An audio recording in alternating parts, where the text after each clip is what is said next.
launching a tasty pastry. It's a low-carb Pop-Tart. It's got 3 to 4 grams of net carbs, and we love this show. This is our best place to be in LA.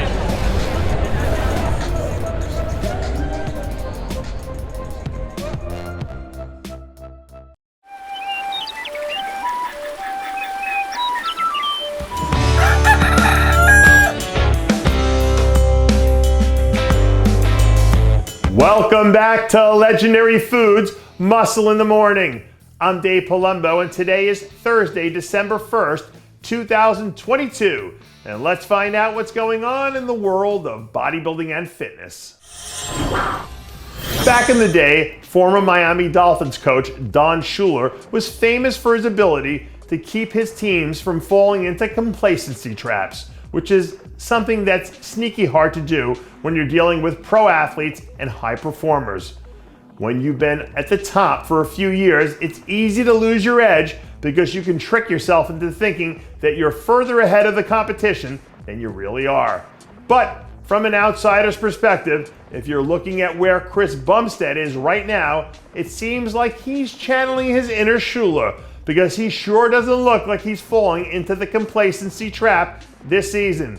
Yes, the lineup should be as deep as it's ever been at the Olympia, which means that theoretically this should be the biggest test of his career. But staying ahead of the game and not allowing himself to rest on his laurels or be complacent is essentially what he's done throughout his entire pro career.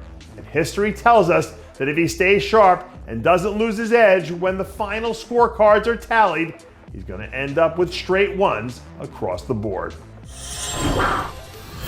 Can we put a pin on everything I just said about Chris Bumstead for just 1 minute? Because there's a second part to that equation. Even when you're an all-time great athlete like Chris in classic physique, inevitably there does come a time when the torch ends up getting passed, because there is a shelf life to greatness, even when that greatness isn't complacent. And based on some of the stuff that we've seen from Ramon Dino over the last few weeks, it looks like he's doing everything in his power to make sure he's in position to take the baton if this ends up being the year when Chris needs to hand it off. Between Ramon, Terrence, and even Breon Ansley, who's a former 2-time champ in his own right, the gap between Chris and everyone else might be closer than it's ever been. And if someone with Ramon's level of talent shows up fully dialed in and ready to go, if there are any chinks in the armor, all of a sudden, a race that might have seemed like a foregone conclusion will start to look a whole lot murkier. I know the race to the top of the 212 is pretty cut and dry in a lot of people's minds, but after what we saw from Keone Pearson last weekend, those waters might be starting to look a little bit murkier too, because he looks like he's about to kick up a Category 5 storm when he touches down on the 212 stage in 2 weeks. Obviously, we haven't seen him compete at this level in the division for a few years, but on paper, he's checking all the boxes you want to see. Pound for pound, he probably has the best structure out of anyone in the entire division. And now that he spent his last year and change rounding out some of his weak points, it only highlights the fact that he's bodybuilding's equivalent of a 5-tool player. Kamal and Sean might still be heavy 1 and 2 favorites, but the statement Keone made last weekend definitely feels like it closed some of that gap. And once all those comparisons start happening, there might be a very good chance we all find out that the playing field is a lot more even than some people might have anticipated.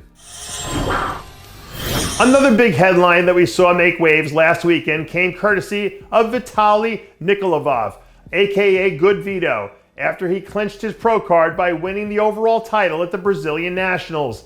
Now, I think for a lot of people, Vito winning this show was somewhat of a foregone conclusion, similar to what we saw earlier in the year with Michael Krizo.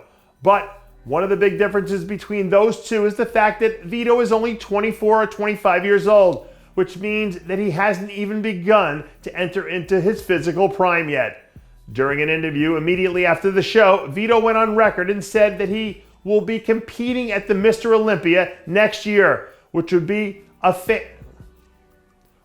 from a fan's perspective, because it would add another layer of intrigue to the biggest event of the season. And if he can find a way to sprinkle in a tune-up show at some point between now and then so that we can see how he stacks up against the competition at this level, I think it will go a long way towards proving to people that there actually is some substance behind all the hype. And that does it for yet another edition of Muscle in the Morning.